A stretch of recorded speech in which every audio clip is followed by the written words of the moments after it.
I entered the tabletop role-playing game hobby in 1987, and I have seen a big switch of what is important and who is valued in the hobby over the many decades. It has been a big switch. In 2026, people that have huge egos, that don't bring a lot to the hobby compared to others, want you to think that they're great.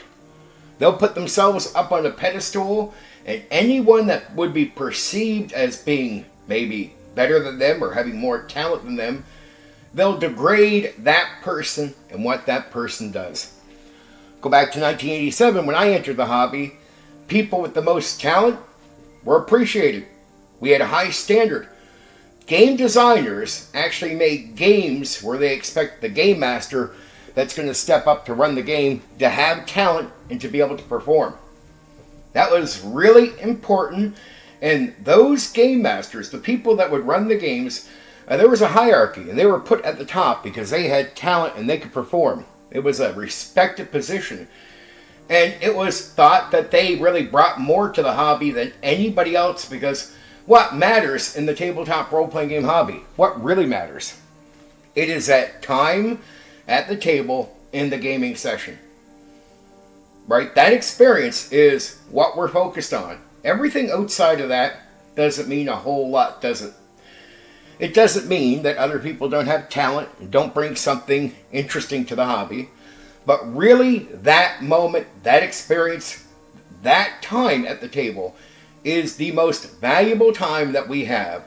And those who can take the Game Master role and perform very, very well, that have a lot of talent and a lot of skill when they take that position, those people are appreciated because, well, they make that experience top-notch. That's how you get to the top of the mountain. And if people with less talent try to take up that role, you'll notice there's a difference between playing the game at the top of a molehill and playing it at the top of the mountain. And you'll know where you're at, depending on who's running the game for you. Game masters were thought to be so important to the hobby, and they were more important than any game designer. What did Gary tell us, and what did many understand back then? That in all reality, we didn't need the rules to their game. Look, you can make it up as you go. And if you had a lot of talent, you could run amazing gaming sessions with no game at all, just rules you're making up as you go. It will be your talent that will shine, and the experience people get at the table with you will be amazing. I had first-hand experience with that. A friend of mine, John, well, he introduced me to the hobby back in '87. And before I ever played any organized gaming, he said, "Oh, how about I run something for you?" I was like, "What? What, are you going to play that Dungeons and Dragons game?" He's like, No. We use a D6 and I'll make it up as we go. Okay. So we played what you might want to call a freestyle game where he just made up the rules as we went. I mean, we probably played for, months and months on that game. And it was an amazing experience. And he was proving the point that without a gaming book, with no rules, his highly skilled self could run one of the most amazing games I've ever taken part in, ever in the hobby. And that was no book, no rules, just a very talented guy running the game. And what did that tell me right away, like it told other game designers? That they brought more value. The game master with talent brought more value to the hobby than anybody. And games were made. Many old school games were made expecting people like my friend John to be the people that in a group you would choose your most talented person to step forward and run the game. Back when I entered the hobby, people weren't talking about Gary or Dave Arneson. They were talking about the best game masters around, because what's the most important thing we do in the hobby? It is that time at the table in the session. That means everything else is secondary to that, and whoever can produce the best experience at the table becomes the most valuable person around. I mean, it heightened up reputations for people like Frank Metzner, who's considered one of the best Dungeons and Dragons DMs ever. At the time, he won awards back in the 80s, was thought to be one of the best. And that jumped up his reputation. I mean, some people knew who Frank were before they knew who Dave Arneson was. But what happens when you start changing the hobby? Well, you start faking things out. What do I mean? Well, okay, say you're a company that wants more customers. So you drop value for quantity, right? Look at AD&D 1E. They started tournament play where you would do the game raw and with a module, meaning you didn't have to have any talent at all. The game book and the module ran the game. You were a middle person between that and the players. We had a couple of different versions of rule lawyers. Rule lawyers, well, at first they'd just be people that would help you out with the game. Say an OD&D or BECME. They would point something out to you and you'd be like, okay, well, yeah, but I'm going to do it this other way. And those rule lawyers would go, okay, that's cool. Move on. But what happened when you get to sort of this tournament style with AD&D 1E, raw, and modules? Well, now it changes. Now that rule lawyer sees the book as authority. So when you say you're going to do something else, they go, no, that's not what the book says. You got to do it by the book. The book becomes king. And there was some miscommunication there. You know, Gary writes in the Dungeon Master Guide of AD&D 1E, the Dungeon Master is king. He's talking about the home game for AD&D 1E. He's not talking about the tournament play raw style, where that, by many, were taken as a sort of home version.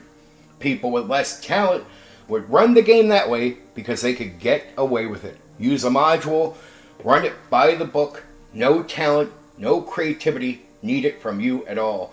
And there was a lot of people that stepped up and tried to take the Dungeon Master role that way. And it got players used to the idea that they could look at the book as authority. The book is king. I'm glad that by the time I started DMing, 2nd edition came out and we got away from tournament style and we returned to the idea that the Dungeon Master was king, was the authority figure. So again, we go back to rule lawyers in 2nd edition that might point out a rule to you. You just say, okay, that's cool, but I'm going to do it this way anyway. And they'd be like, okay. Or you tell them you perceive a rule differently than the book says or what they perceive it, and they'd still say, okay, fine. But when you think the book has authority over the person running the game, you'll argue. That's where we get the famous rule lawyers that would argue and push back and have a clash. That comes from AD&D 1E and a raw rules as written style or focus on the game. So again, what we're getting to is a fakeetry. But why is AD&D 1E doing this tournament style with this raw module? It's to open the hobby up to more people. And if you bring a lot of new players in, what's your issue? You don't got that many people running the game. So you got to produce a system where a lot of people can start running the game for the surplus of customers coming in. It's like, well, we get a lot of people coming in to play the game, but it's like, imagine a lot of people buying PlayStation games, like 10,000 people, but you got 50 PlayStations. Well, you need a lot more PlayStations for people to play the games, right? WotC has sort of copied this approach. By the book, you see it more with 5e, where there's an expectation that you do everything by the book. Book is authority over the person running the game. And talent of the person seems to be secondary because, well, how do you open up to more customers, make the hobby bigger, especially in the world of Dungeons and Dragons? You got to do this. Talent of the person running the game means nothing, but yet still the most important part of the hobby is not the book of rules, not the game designers, but when you go to play the actual game. The actual experience at the table still is the key, the most important part of what we do. The escapism, the fun. It is the focus of the entire hobby, is that moment and that time. But many people have egos. And if they're not going to be valued, up in the high chair, oh, there's a game master. Man, he's more important. A quality game master is more important to the hobby than the game designer. Gary Gygax understood that. Old school guys, that were making games understood that. But in the new era, especially around the old school, you get a bunch of game designers that want to take that top seat that does not belong to them, and they want to play it off like the person who runs the game is secondary, but the people who write the games and make the games, man, they're at the top. But still, everything holds true that Gary said. What if people that are talented for running the game figure out that they don't need your book and they don't need your rules, and that because that table time is the most important part of what we do, that experience, those gaming sessions, that your talent as a game master is the key to the hobby, is the most important. And the people who offer the best experience at the table are the people those high chairs were made for.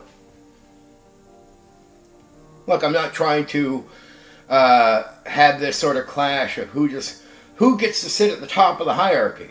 I think it's natural. And back in the old school, we simply understood it, and game designers were humble enough to understand that that was required. They even made games with the expectation that those who were best at performing would run the game. Outside of AD&D 1E in tournament, raw, and module style, all other games were made as if there's an expectation that the person running the game has talent. And you would hear complaints from the majority as the hobby grew. They'd be like, man, it's so hard, like that game is so hard on the Game Master. Now, if you went back to old school hobbyists, we'd all be like, yeah, but that's okay. Like to the new majority that were coming in, they didn't get it. To us hobbyists, we got it. It's okay, because if the most talented people are stepping up to run the game, that's not as challenging on them. They have the talent and skill to perform there. So it might be hard, but if you're allowing the right people to run the game, it's not that hard for them. It's hard for people who don't have the talent and skill to take up that seat. Sounds egotistic, but what am I doing? I'm pushing back against other egos. Isn't it bad that to have a high standard for the people that run this game is offensive in 2026? Who's most offended? People that want to drive up their own egos. We're great game designers. We're better than everybody else in the hobby. And they don't say it directly in most cases. They simply imply it. Don't you agree with me? Haven't you heard them imply it? It's all indirect statements. But they're always implying that they are the most important. When in reality, they're some of the least important people in the entire hobby. My friend John ran a game that can't just be duplicated, where he just took a D6, made things up as he went, and it's one of the best experiences I've ever had as a player in the hobby in all the decades I've been around. No game, no rules, no nothing. And it was his skill and talent that made that special. And it makes me realize even now that people like him are the most important people in the hobby. We want the most talented people to be driven towards the seat of what we call the Game Master for a tabletop role-playing game, or whatever label you give that person. I don't want the seat to be made easy for people with less talent. And I can accept that maybe, just maybe, that means there's a lot of people in the hobby that wouldn't get a game. But why reduce what the game is? Why destroy the experience? Why not make people need to step up? Because I think there's actually a lot of people with skill and talent, but some people don't even shine through when there's no pressure. You can't get a diamond when there's no pressure. Pressure creates a diamond. And a lot of people with talent I see around don't show it off. In a lot of cases, they don't even know they have it. What bothers me is just watching people I know that aren't that important to what this is and what we are doing here imply that they are not just important, they are the most important. And that the actual most important people, the people that have talent to run these games, a lot of it, are somehow they're meaningless. They can be tossed aside. If they're not making a game, if they're not designing a game, they're secondary. They're secondary to the game designers. Again, it's all not said in a very direct way. It's all implied. And why wouldn't game designers with huge false egos keep implying that they are great? It tells you something very poor about the character of many people that are game designers around the old school part of the hobby. It's poor character. It's dishonest.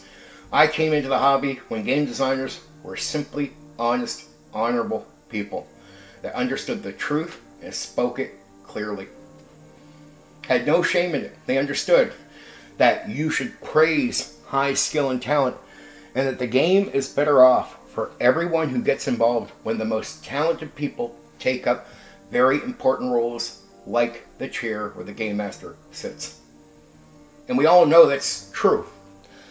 If the most talented people step up to take that role, that becomes important. But what happens in hobbies or in games where the most talented people are not appreciated and people that are less valued somehow get the highest chair? What happens? Well, it drives away people with talent from what you're doing.